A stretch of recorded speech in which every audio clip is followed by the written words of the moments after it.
Happy men's day to all the men around the world. আমি জিরিন আক্তার আখি, counselling psychologist হিসেবে আছি লাইফ স্প্রিংয়ে। আমাদের সমাজে ছেলে মেয়ে উভয়েরই যার যার নিজ নিজ জায়গা থেকে অনেক দায়িত্ব থাকে। বিশেষ করে ছেলেদের সামাজিক, অর্থনৈতিক, পারিবারিক অনেক রকমের দায়িত্ব থাকে এবং এই দায়িত্বগুলো পালন করতে গিয়ে ছেলেরা পড়ে অনেক মানসিক চাপে। ছেলেদের মানসিক স্বাস্থ্য নিয়ে খুব বেশি একটা আলোচনা করা হয় না, ঠিক যেভাবে একটি মেয়ের মানসিক স্বাস্থ্য নিয়ে আলোচনা করা হয়। আজ বিশ্ব পুরুষ দিবস। প্রতি বছর এই দিনটিতে পুরুষ দিবস পালন করা হয়। এই বছরের প্রতিপাদ্য হচ্ছে পজিটিভ মেলস রোল মডেল। পুরুষদের মানসিক স্বাস্থ্য নিয়ে খোলামেলা বা সরাসরি আলোচনা করা এবং তাদের একটি সহায়ক পরিবেশ তৈরি করার কতটা গুরুত্ব এবং তারা কিভাবে এ থেকে উন্নতি করতে পারবে সেই নিয়ে আলোচনা করা। আজ আমি ইয়ামাহার প্ল্যাটফর্ম থেকে একটি পুরুষের মানসিক স্বাস্থ্য কিভাবে ভালো রাখা যায় এই বিষয়টি নিয়ে কিছু টিপস শেয়ার করব। আমাদের সমাজে পুরুষদের মানসিক স্বাস্থ্যকে একেবারেই গুরুত্ব দেওয়া হয় না, যেভাবে একটি মেয়ে মানুষের মানসিক স্বাস্থ্য অনেক বেশি গুরুত্ব প্রদান করা হয়। আমাদের সমাজে অনেকগুলো মিথ থাকে, যেমন পুরুষরা কখনো কান্না করতে পারবে না, কারণ পুরুষ যদি কান্না করে তাহলে তার দুর্বলতা প্রকাশ পায়। এইভাবে অনেক পুরুষই অনেক কাজ করতে পারবে না। কোনো পুরুষ তার মানসিক অসুস্থতার কথা বা অবহেলার কথা জানাতে পারবে না, কারণ পুরুষ তো সবসময় স্ট্রং থাকতে হবে। দৈনন্দিন জীবন এবং পারিবারিক জীবনের মধ্যে যে একটি চাপ বহন করে বেড়াতে হয়, একটি পুরুষের জন্য তা খুবই কঠিন। একজন স্বামী ৯টা-৫টার ডিউটি শেষ করে বাসায় ফিরে যখন সে হাতে ল্যাপটপ এবং এক কাপ চা নিয়ে আবারও অফিসের কাজে বসে পড়ে, তখন সে তার স্ত্রীর দিকে মনোযোগী হতে পারে না, আর স্ত্রীও তার স্বামীর জন্য অধীর আগ্রহে বসে থাকে। এভাবে একটি স্বামী স্ত্রীর দাম্পত্য জীবনে সুসম্পর্ক বজায় থাকে না এবং বিভিন্ন কলহ সৃষ্টি হয়। ওদিকে অফিসের বসের কাজের চাপ, এদিকে স্ত্রীকে সময় দিতে না পারা, এই দুটি জিনিস ব্যালেন্স করতে না পারা কত বড় একটি চাপের বিষয়, এবং এটি একটি পুরুষকেই মোকাবেলা করতে হয়। যখন একটি পুরুষ তার অফিসের কাজের চাপে পড়ে তার স্ত্রীকে সময় দিতে পারে না, তখন স্বামী ভাবে যে তার স্ত্রী হয়তো চায় না সে জীবনে আরো উন্নতি করুক, এবং স্ত্রী ভাবে তার স্বামী হয়তো তাকে আর আগের মতো ভালোবাসে না বা তার প্রতি আকর্ষণ কমে গেছে, অথবা নতুন কোনো প্রেমের সম্পর্কে জড়িয়ে গেছে। এটা হচ্ছে meaning of work life and personal life balance, যেটা ভারসাম্য রক্ষা করতে না পারলে আমাদের কাজ ও জীবনে প্রচুর পরিমাণে চাপ পড়ে, এবং এটি দেখা যায় বেশিরভাগ ক্ষেত্রে পুরুষদেরকেই ফেস করতে হয়।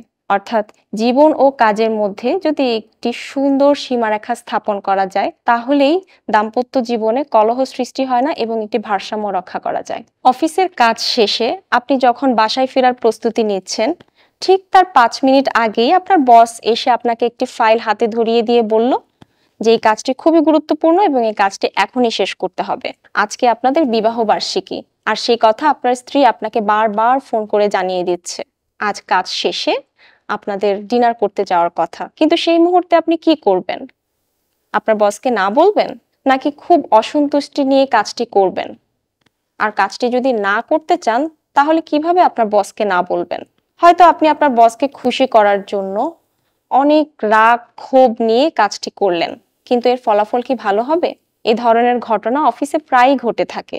কর্মক্ষেত্রে মানসিক চাপের আরেকটি অন্যতম কারণ হলো আমরা কি চাই কি চাই না, আমাদের রুচি অরুচি, আমাদের ইচ্ছা অনিচ্ছার কথা সুন্দরভাবে উপস্থাপন না করতে পারা।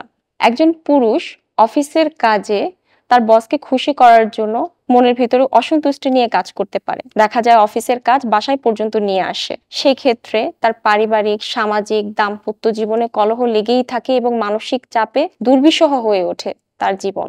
এই ক্ষেত্রে আমরা কি করতে পারি? এই ক্ষেত্রে তার দরকার অ্যাসার্টিভনেস স্কিল, অর্থাৎ সুন্দরভাবে তার প্রয়োজনীয়তাটা উপস্থাপন করার দক্ষতা। এই জন্য 3টি ধাপ ফলো করা যায়। প্রথমত, আপনি কি চান আর কি চান না সেটি সুন্দরভাবে উপস্থাপন করা। আপনি কি চান না এবং কি কারণ তা সুন্দরভাবে ব্যাখ্যা করা। শেষ পর্যায়ে আপনার এই কথাগুলো আপনি যখন আপনার বসকে বলবেন, তখন সুদৃঢ় কণ্ঠে সোজা হয়ে দাঁড়িয়ে সুন্দরভাবে কথাগুলো উপস্থাপন করুন। অর্থাৎ আমাদের জীবনে আমরা যখন না বলতে না পারি, তখন দেখা যায় কর্মজীবন, দাম্পত্য জীবনে অনেক ধরনের ব্যাঘাত সৃষ্টি হয়। আমাদের personal life and work life balance করার জন্য আমরা কিছু টিপস ফলো করতে পারি, যেমন অফিসের কাজে আমি কতক্ষণ সময় দিচ্ছি এবং বাসার কাজে কতক্ষণ সময় দিচ্ছি। অফিসের কাজে এমন কোনো সময় দিচ্ছি যে সময়টা আমার খুব বেশি প্রয়োজনের তুলনায় বেশি দিয়ে দিচ্ছি। অর্থাৎ যে কাজে আমার যতটুকু শ্রম দরকার আমি সেই কাজে ততটুকু শ্রম দিচ্ছি কিনা, বা যে কাজটি করার কোনো প্রয়োজন নেই বা অপশনাল থাকবে সেই কাজটি আমি আমার কাজ থেকে বাদ দিচ্ছি কিনা সেই দিকে খেয়াল রাখা। অর্থাৎ ঠিক যতটুকু কাজ প্রয়োজন আমি অফিসে ততটুকু কাজ করছি কিনা, এবং বাসায় ফিরে আমার কতটুকু সময় আমার পরিবারকে দেওয়া উচিত সেই দিকটা খেয়াল রাখা। প্রয়োজন পড়লে আমি বাসায় এসে আমার পরিবারের সাথে একটি সুন্দর আলাদা সময় কাটাতে পারি।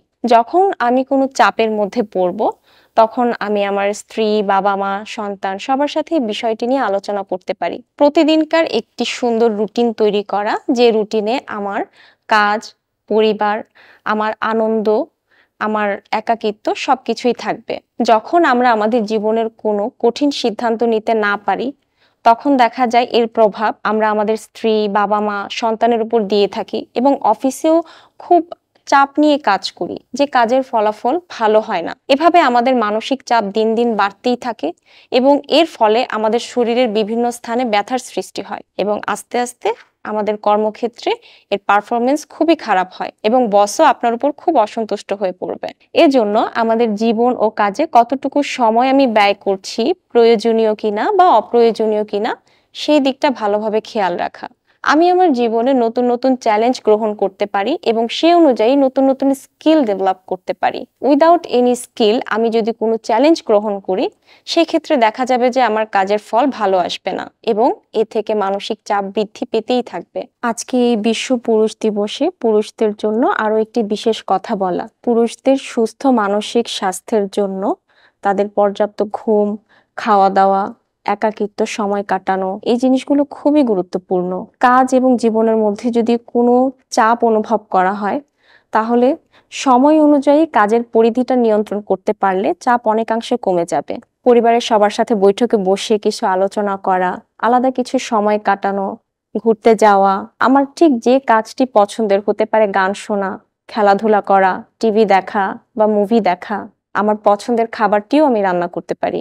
আর যারা বাইক চালান অর্থাৎ বাসা থেকে অফিসে বা বন্ধু বান্ধবের সাথে ঘুরতে যান তাদের উদ্দেশ্যে কিছু বলা। অবশ্যই বাইক চালানোর সময় নিজের নিয়ন্ত্রণের দিকে খেয়াল রাখতে হবে যে আমি সঠিকভাবে বাইক চালাচ্ছি কিনা। তবে এক্ষেত্রে মানসিক স্বাস্থ্যের যে উন্নতিটি হয়, আপনার মনোযোগ বৃদ্ধি পাবে এবং আপনি ওই বিষয়ে আরো বেশি ফোকাস করতে পারবেন। আমাদের মনোযোগ বৃদ্ধির জন্য আমাদের ব্রেনের সেরেবেলাম থেকে এটি নিয়ন্ত্রণ করা হয়। বাইক রাইডিং আমাদের ব্রেনে নতুন নতুন কোষ গঠন করে যা আমাদের শারীরিক উন্নতির জন্য খুব ভালো, যেটা আমাদের শারীরিক এবং মানসিক দুই দিক একসাথে ব্যালেন্স করে এবং সুস্থতা বজায় রাখতে সাহায্য করে।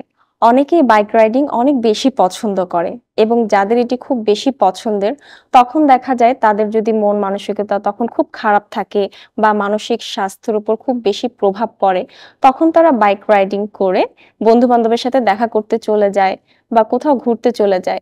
সেক্ষেত্রে দেখা যায় কি তারা তাদের বন্ধুদের সাথে অনেক কিছু শেয়ার করতে পারে এবং অনেকটা হিল হয় এবং তাদের মানসিক সুস্থতা বৃদ্ধি পায়। দাম্পত্য জীবনে অনেকাংশে দেখা যায় যে স্বামী যখন তার বন্ধু বান্ধবের সাথে কথা বলতে যায় বা আড্ডা দিতে যায় তখন তাদের স্ত্রীরা অনেক বেশি রাগ করে বা অনুমতি দিতে চায় না। তখন দেখা যায় তাদের মানসিক সুস্থতার জন্য তারা বাইক রাইডিং করে দ্রুত তাদের বন্ধুদের কাছে যায় এবং তাদের মনের কথাগুলো শেয়ার করতে পারে। কিন্তু এদিকে তাদের স্ত্রীরা ভাবে যে আমার স্বামী আমাকে সময় না দিয়ে বাহিরে চলে গিয়েছে বা আমি কিরকম অনুভূতির মধ্যে দিন কাটাচ্ছি সেটা সে খেয়াল করছে না। দাম্পত্য জীবনে অনেক কলহের সৃষ্টি হয়। এর মধ্যে যখন আমরা অন্য একটি কাজের মধ্যে মনোযোগ দিই তখন দেখা যায় যে ওই কাজটি শেষ করে এসে পুনরায় আবার কথা বললে আমাদের কথা বলার ধরন পাল্টে যায়। আমরা আগে যে ভাষাগুলো ব্যবহার করে কথা বলতাম তখন আমাদের নতুন ভাষা বা নতুন উদ্দীপনার সৃষ্টি হয় এবং আমাদের দাম্পত্য জীবনও সুখের হয়। আশা করছি এই ছোট ছোট রুলস গুলো মেনে চললে আমরা আমাদের মানসিক স্বাস্থ্য নিয়ে সচেতন হতে পারবো। বিশেষ করে পুরুষদের মানসিক স্বাস্থ্য অবশ্যই অবহেলার জিনিস নয়। তাই সবাইকে আমি রিকোয়েস্ট করব পারিবারিকভাবে প্রত্যেকটি সদস্যের উচিত পুরুষদের মানসিক স্বাস্থ্যের উপর সচেতন হওয়া। Happy international men's day once again. Yes Yamaha.